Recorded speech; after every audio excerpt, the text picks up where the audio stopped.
Pernah nggak kalian merasa bosan belajar, susah belajar, bahkan kehilangan motivasi saat belajar? Halo Sobat Pelajar, kenalin aku Jessiana Marika Pariston. Pada kesempatan kali ini, aku akan membongkar rahasia tips sukses belajar ala Duta Pelajar Banten. So, keep on watching! Oke, jadi di sini aku akan menjelaskan dan memperkenalkan apa itu istilah-istilah yang kita pakai dalam video kali ini. Pertama ada istilah belajar. Teman-teman, belajar itu apa sih menurut teman-teman? Boleh komen di kolom chat di bawah ya. Jadi sebetulnya belajar itu adalah suatu proses bagaimana kita mencerna, menerima dan mencerna informasi baru yang kita dapati. Nah, teman-teman, proses belajar ini bisa kita ambil nggak hanya kita belajar dari sekolah.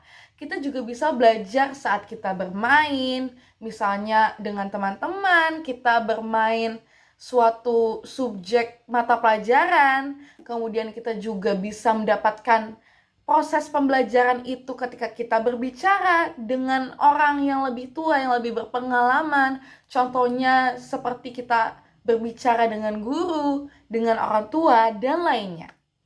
Nah, biasanya nih untuk Gen Z dan juga Gen Alpha, mereka itu sering banget untuk menggunakan aplikasi-aplikasi, pokoknya media sosial yang berbau teknologi untuk dapat membantu proses belajar mengajar. Dan tentunya hal ini merupakan hal yang positif, teman-teman. Yang kedua, ada susah belajar. Teman-teman kalau misalkan merasa kesusahan dalam belajar itu apa sih? Yang pertama ada kesusahan konsentrasi, yaitu kesusahan untuk memfokuskan pikiran kita dan hati kita terhadap suatu objek ataupun subjek yang sedang kita laksanakan. Misalnya ketika kita belajar, kita malah fokusnya ke HP. Karena zaman sekarang sekolah sudah memperbolehkan peserta didiknya atau siswa-siswinya untuk membawa HP. Seringkali teman-teman menyalahgunakan HP tersebut untuk bermain game di saat KBM, untuk chatting dengan teman-teman lainnya, yang hal tersebut dapat mengganggu konsentrasi teman-teman saat belajar. Kemudian ada juga susah belajar yang difaktorkan oleh gaya belajar yang kurang cocok, seperti teman-teman gaya belajarnya itu visual, tapi teman-teman malah harus belajar dengan cara auditori, yang dimana hal tersebut dapat mempengaruhi tingkat pemahaman teman-teman yang cenderung berkurang ketika teman-teman belajar tanpa menggunakan gaya belajar khas teman-teman sendiri. Intinya, setiap orang itu punya gaya belajarnya masing-masing. Aku cenderung lebih paham ya, teman-teman, untuk mencerna materi itu ketika guru sedang menerangkan, di mana ada pergerakan visual dan auditorinya. Hal tersebut membuat aku lebih paham, teman-teman. Kemudian ada juga kondisi emosional teman-teman yang lagi stres, yang lagi cemas. Hati teman-teman itu nggak siap untuk belajar, untuk menerima informasi, itu bisa berpengaruh, teman-teman. Lingkungan yang tidak mendukung, kurangnya pemahaman dasar teman-teman akan suatu materi, dan lain-lain. Bosan belajar, merasa bosan belajar ini banyak ya teman-teman. Bisa karena dari hati kita, baik itu internal ataupun eksternal. Teman-teman bisa merasa bosan belajar kalau misalkan dari inti teman-temannya itu sendiri, dari internal teman-temannya itu merasa kelelahan, hati teman-teman merasa tidak tenang, dan lain-lain. Ataupun dari eksternal juga bisa, ketika kalian melihat teman-teman di sekitar kalian itu merasa, ini pelajaran apaan sih, gue bosen deh. Nah, kalian jadi ikutan bosan.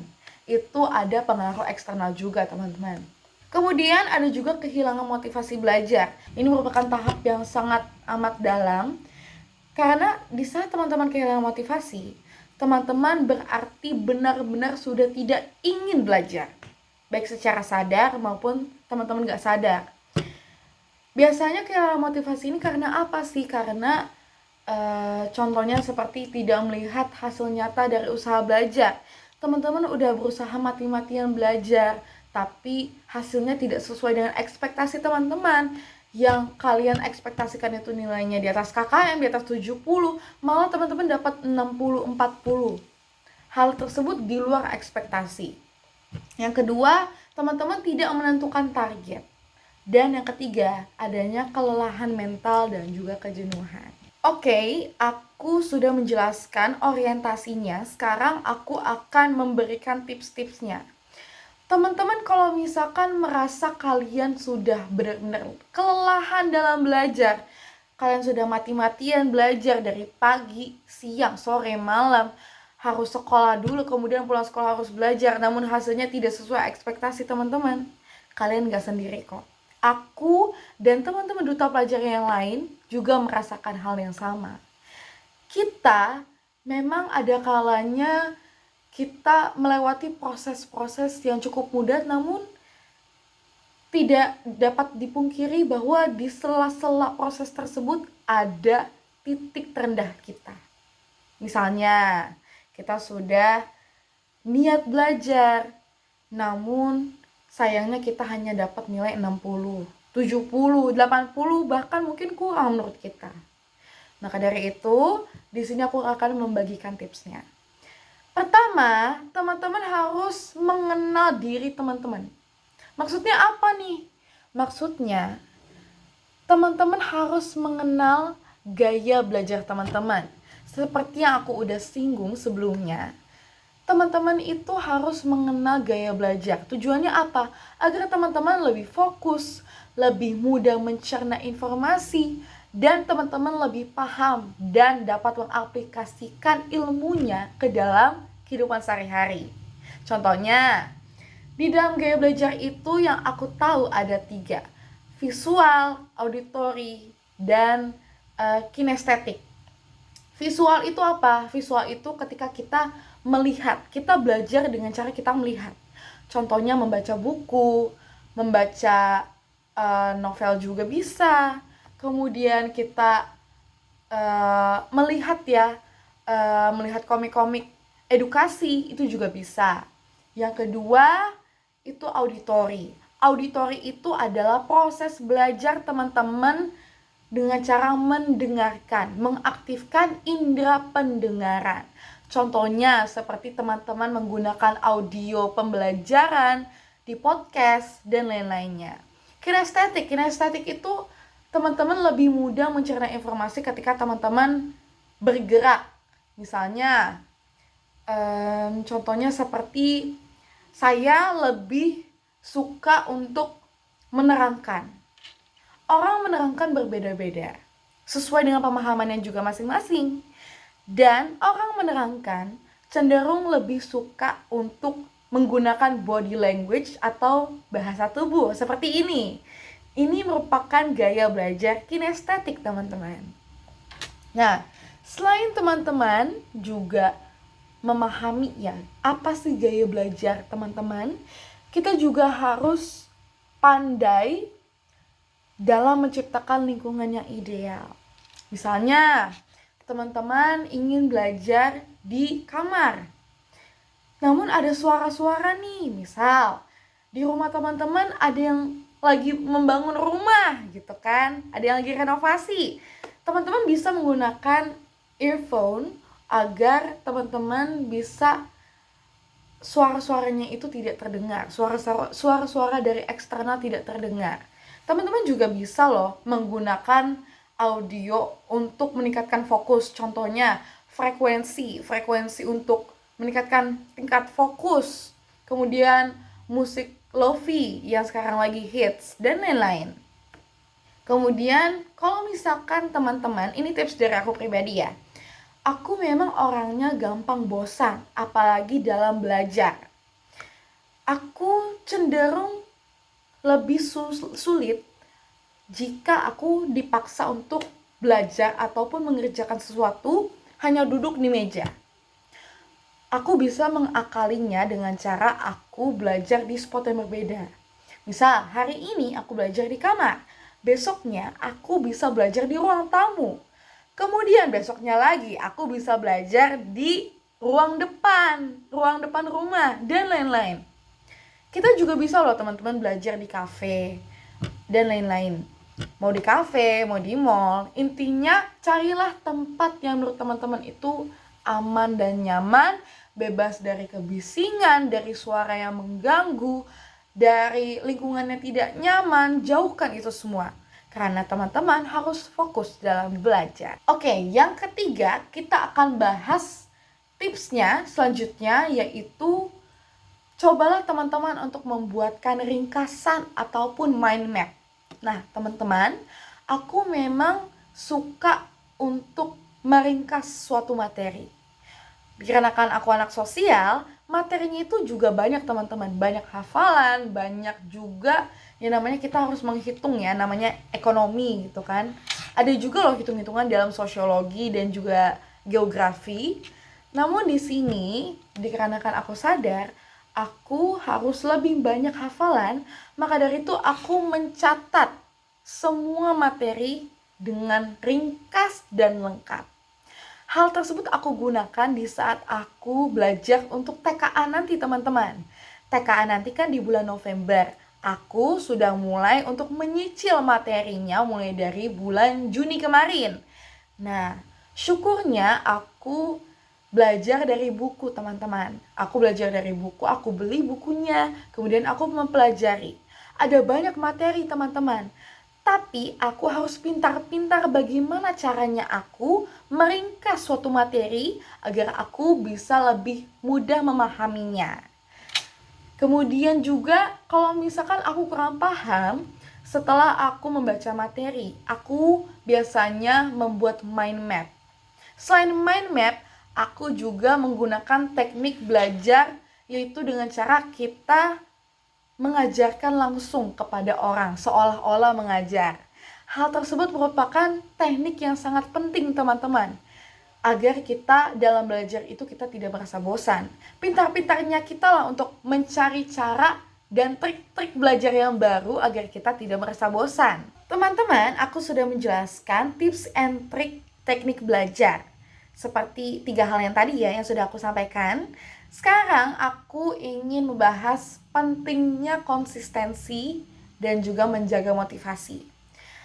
Teman-teman, sebetulnya motivasi itu memang suatu hal yang penting untuk kita memulai sesuatu.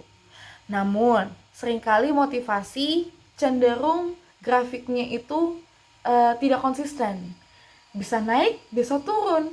Namun yang paling penting adalah bagaimana caranya kita menjaga motivasi tersebut agar kita bisa konsisten dalam belajar. Ini merupakan kunci dari segala kunci teman-teman. Percuma teman-teman bisa mempelajari berbagai trik belajar, teman-teman hafal semua materi, memahami semua materi. Namun teman-teman akan kalah dengan orang yang konsisten. Begini teman-teman maksudku. Jadikanlah belajar suatu hobi, suatu kebutuhan. Bagaikan setiap kali kita hidup, di setiap harinya, kita gak bisa yang namanya kita berhenti bernafas. Bahkan kita berhenti bernafas dalam 5 menit aja kita udah gak sadarkan diri. Seperti itulah bagaimana pola pikir kita terhadap belajar. Kita ubah mindset kita agar kita jadikan belajar sebagai kebutuhan prioritas utama. Teman-teman, ini merupakan suatu langkah awal agar teman-teman memulai konsisten dalam belajar. Ubahlah mindset teman-teman, pola pikir teman-teman yang belajar itu kalian anggap suatu tuntutan yang sangat keras. Teman-teman ubahlah menjadi suatu hobi yang positif yang membawa teman-teman menuju gerbang yang lebih luas, gerbang ilmu dan wawasan yang lebih tinggi. Karena pada dasarnya teman-teman juga harus bersyukur. Tidak semua orang memiliki kesempatan yang teman-teman bisa lakukan. Tidak semua orang bisa untuk bersekolah. Tidak semua orang memiliki ekonomi yang lebih baik dari teman-teman. Maka dari itu kita harus mulai bersyukur. Ubahlah mindset kita, kita jadikan belajar sebagai hobi. Itu yang pertama. Yang kedua, konsisten setiap hari belajar.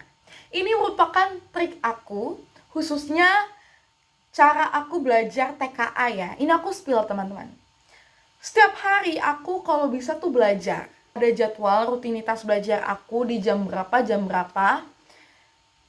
Bagi aku memang orang yang sulit untuk mengikuti jadwal. Aku sudah tetapkan nih jamnya, jam 6.25. Tapi seringkali aku belajar jam 7, jam 8, sesuai dengan kesibukan aku di setiap hari. Nah, tapi itu nggak masalah teman-teman. Intinya yang paling penting, kalian konsisten. Setiap hari kalian belajar. Tentukan, kalian bikin jadwal juga nih teman-teman. Hari Senin sampai hari Minggu mau belajar apa aja. Kemudian, kalau bisa nih, teman-teman prediksikan terburuknya itu apa. Misal, aku prediksikan terburuknya itu aku sibuk banget. Sibuk di organisasi, sekolah, lomba-lomba, dan lainnya.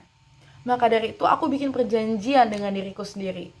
Aku berkomitmen agar kalau misalkan aku memang susah ya untuk belajar, sibuk, entah itu aku nggak mau belajar, sibuk, aku putuskan agar setiap hari ataupun di dalam satu hari itu aku mengerjakan minimal 10 soal. 10 soal apa? 10 soal TKA, SNBT, dan lain-lainnya. Begitu teman-teman. Atau kalau nggak mau ngerjain soal, bisa baca materi.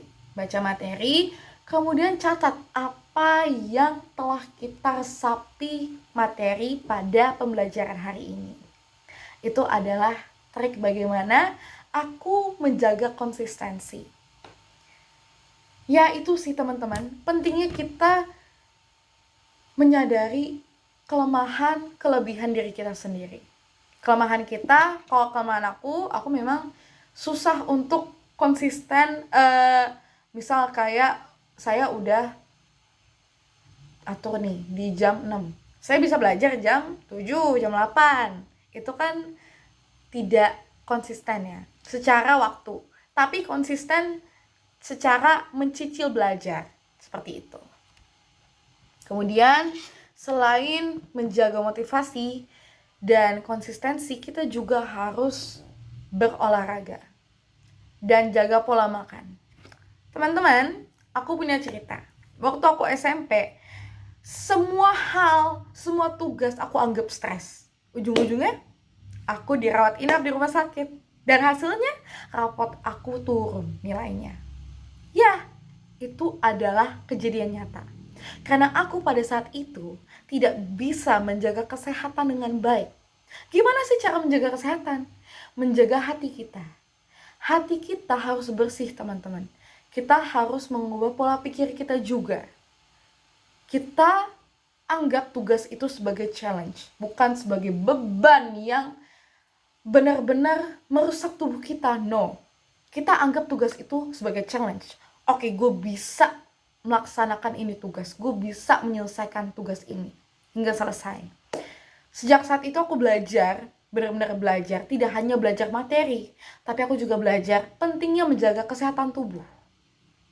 Ayah aku memiliki perumpamaan, jika aku sukses di bidang akademik, non-akademik, tapi ada perkalian 0.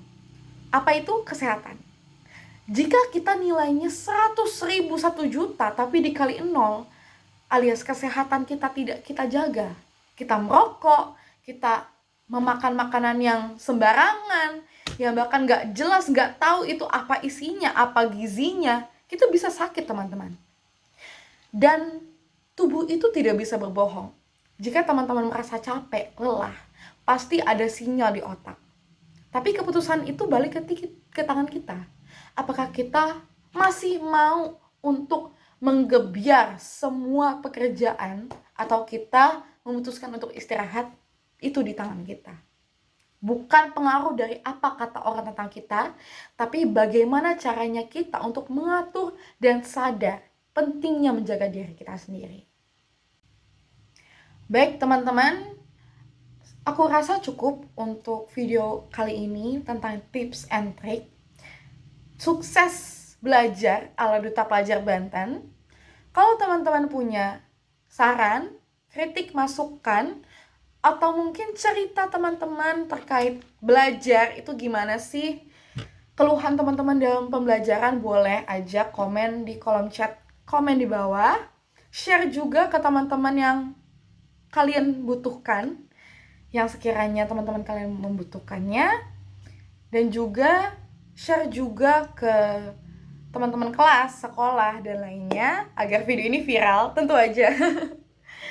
Intinya apa yang udah aku sampaikan, yang aku ceritakan ke teman-teman, semoga bisa membuahkan hasil yang lebih maksimal agar teman-teman itu juga bisa belajar esensi belajar itu apa sih. Kita belajar nggak cuma untuk mengejar sarjana, teman-teman. Semua sarjana itu nggak ada apa-apanya kalau kita nggak belajar dari skill, pengalaman, memiliki motivasi yang kuat. Nggak ada apa-apanya. Gelar itu hanya tambahan di nama panjang kita. Yang penting apa? Yang penting pengalaman, cara teman-teman mengatasi problematika, bagaimana teman-teman merespons terhadap problematika tersebut, itu nanti akan kelihatan. Oh ya, dan teman-teman, aku juga menyarankan ke teman-teman untuk terjun ke dalam dunia organisasi. Kalau teman-teman masih pemula, bisa untuk SMP SMA bisa ikut OSIS di sekolah masing-masing. OSIS SMP, SMA, terserah. Nanti kalau di zaman kuliah teman-teman mau ikut BEM juga boleh, mau ikut kerja sebagai event organizer atau IO juga nggak masalah. Yang penting bagaimana cara teman-teman belajar dalam dunia berorganisasi, yang nantinya percayalah itu akan kepake dalam dunia kerja. Akademik materi itu nggak cukup tanpa turun langsung ke lapangan. Jadi teman-teman harus perhatikan juga. Yang pertama, belajar dari segi akademik, seimbangkan juga dengan organisasi non akademik ya di sini. Contohnya organisasi, dan yang paling penting jaga kesehatan. Itu yang terutama. Stay safe, stay healthy for all of us. Sampai jumpa di video Duta Pelajar Banten berikutnya. See you!